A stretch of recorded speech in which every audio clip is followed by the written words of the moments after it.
Καλησπέρα Παναγιώτη. Καλησπέρα Κατερίνα. Τι κάνεις? Καλά. Πόσο χρονών είσαι Παναγιώτη? 7. 7 χρονών και οδηγάς μηχανάκι? Ναι. Από πότε οδηγάς μηχανάκι? Από τα 4 χρονών. Και τι μηχανάκι είχες οδηγήσει πρώτη φορά? Πίου. Και μετά Yamaha. Και μετά το Yamaha πήγαμε στο κατέμ. Ναι. Πες μου πιο πολύ ποιο σου αρέσει, το Yamaha ή το κατέμ? Το κατεμάκι. Το κατεμάκι γιατί?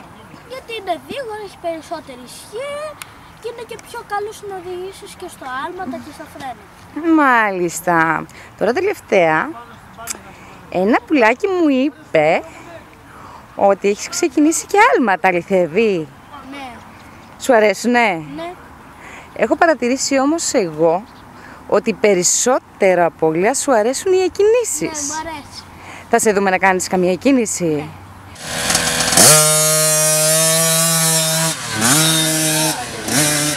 Πάρα πολλά μπράβο που οδηγάς όρθιος τελευταία.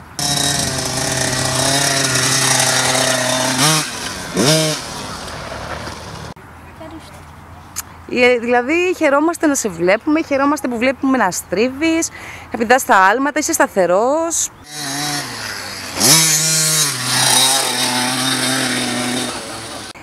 Πες μου λίγο, Τι? από πότε άρχισαν να σου αρέσουν τα μηχανάκια? Έβλεπα τον μπαμπά και έλεγα να ξεκινήσω. Έπαιζα με τα μικρά μου μηχανάκια. Ναι.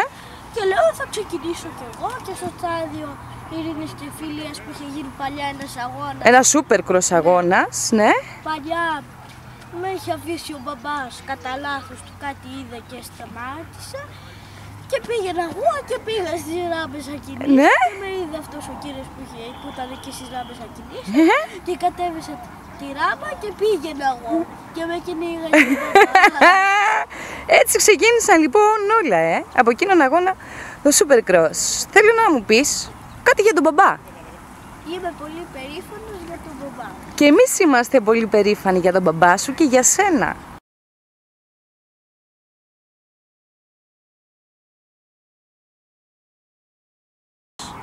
Πες κάτι στα παιδάκια τα άλλα που θέλουν να ξεκινήσουν, τι να προσέχουνε, τι να φοράνε. Να φοράνε μπότα, επικολοτίδα που είναι φαίνεται, στολή, κολάρο, θώρακα, κράνος, μάσκα. Και το σημαντικότερο, πρέπει να πατάμε φρένους στις δυσκολίες και ό,τι μπορούμε. Ωραία.